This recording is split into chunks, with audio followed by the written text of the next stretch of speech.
Hey guys, welcome back to CheatSheetPros.com. We are going to take a look at the college football cheat sheet for 2023. So if you're new to us, I'm going to walk through and kind of show you how this works, how to read it, and what we're looking at. And then if you've been with us a while, I'm going to show you the new scoreboard tab and then how to print it as a PDF. It's so much easier to look at on a mobile device. I don't know how you guys look at these sheets on your phone, but you guys have figured it out. I prefer the PDF version. I like to chill in the hot tub during football season, so it's so much easier for me to view on my phone. So let's go ahead and get started. So this is our college football cheat sheet. We cleaned it up a lot from last year. As always, when you click in these boxes, you see a caret drop down. Now for NFL, you only need to change the home team, but for college, you need to go in and change both teams. So this will bring up all 128 or 130 teams. So if you got a game you want to look at for next week, you can kind of see roughly what these projections would look like before they are updated. Also, if you are typing in here, let's say you go Alabama, you type in ALA, it will bring up the two options, Alabama or South Alabama. So it's got a little bit of predictive text. So that is very handy. This is going to pull your current Vegas line or what it opened at. Over here, we have our current ranking. We have our power rankings, which are kind of what we come up with to help with some of our numbers. Over here, these are not mine. These are our little twist on the PFF T ranks. And then this other one, I'm just going to call the X file because I don't know if I like it. So I'm going to test it out the first 3 or 4 weeks and see what we think. But this is our twist kind of on their power rankings so we can get an idea of what the industry thinks about this game and where their numbers are pointing and where they are lying. As for our line, we have our custom model right here. We have the first cheat line and we have the second cheat line. The reason we have two is because college, if you have the number 1 team facing the 125th team and they put up 700 yards, how do you compare that to if they put up 700 yards against the 9th and the 10th team? So we have a little bit different. So if the power rankings or the total rank is somewhat close, so I consider 20, 25 spots and less close, 20, 25 over, you could say that is a gap. So you can see here, I just put a little note, use this for the closely ranked teams, use this for the large gap teams. And then over here are 2 different ones. We break it down here.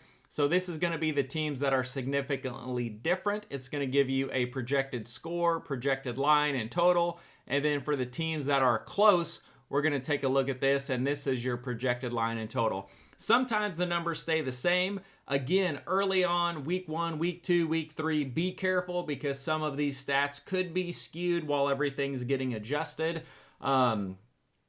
But roughly, it gives you an idea. Now, the one thing I recommend is just use that to dig into a game. As with all of our sports, we bring in the team schedules and the results you can update. Here you can see Baylor, they opened up at Texas State, and they actually lost the game 42-31, and Texas State is roughly ranked 94th. So Utah was one of the plays we posted on the website. Let's see what they do today. Utah played Florida last week. Florida was ranked 35th, and they won 24-11. So this line only being 7.5, you can see here that our model has it between a 10 and 14. So right here, we've got Utah minus 14. So this is one that I'm going to go and lay the 7.5 on. As far as our stats, you can come over here. I kept it really similar to NFL, so the sheets look almost identical. You can see the breakdown of offense, defense, pass versus rush plays. Then you've got our offensive stats, our defensive stats. We have our pace, points per game allowed, plays per game. And as always, our YPP stats that are used for different calculations. Again, these are not for you. If you understand it, that's fine. You can look at them there, but we use those for our calculations, so I put them in there as well. So you can flip through these games and see what our 2 different models look like, roughly where PFF and T ranks. So you can see PFF, T ranks roughly. I'm looking at this and I'm saying, hey, they both think Utah is going to cover the 7.5 versus Baylor. Our model also has it covering against Baylor. So that would be one you might want to take a look at. Over here on the scoreboard tab, I cleaned this up. So our old tab, it was dark. It was hard to see. I didn't like it. I didn't think it was very clean. So I wanted something that's simpler and a little bit easier on the eyes that you could flip through. So if it's playing a game that's not ranked and there's no line on it, it's not in here.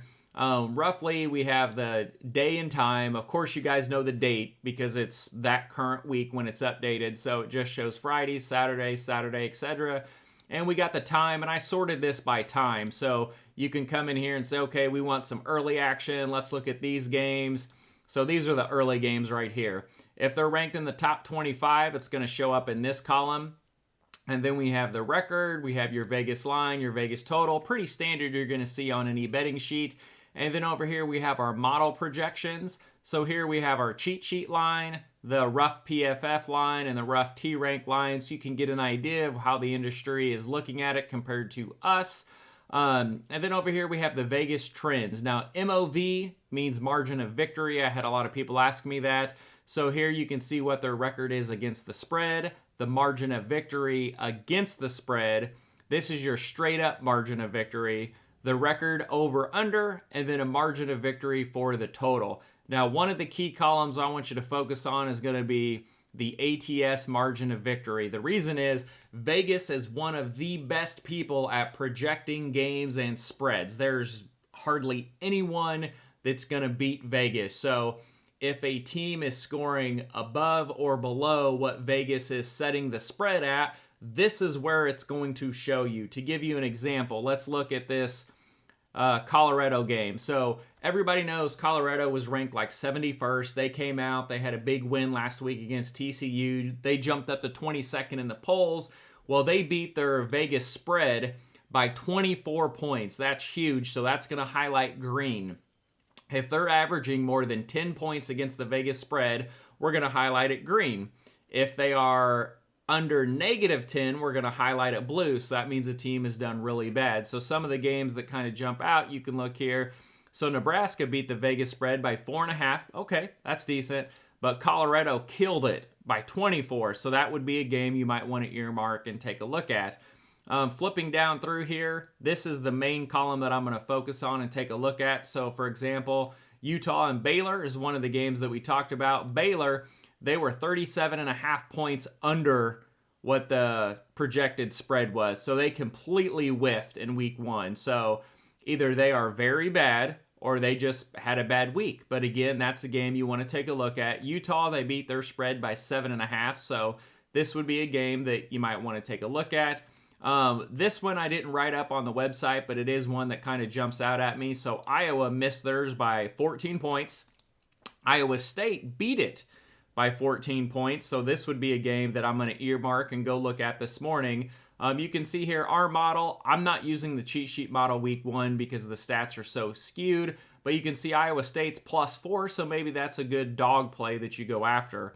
Also, once we get some stats, I'll bring in the cheat sheet projected score so we can look at some totals as well.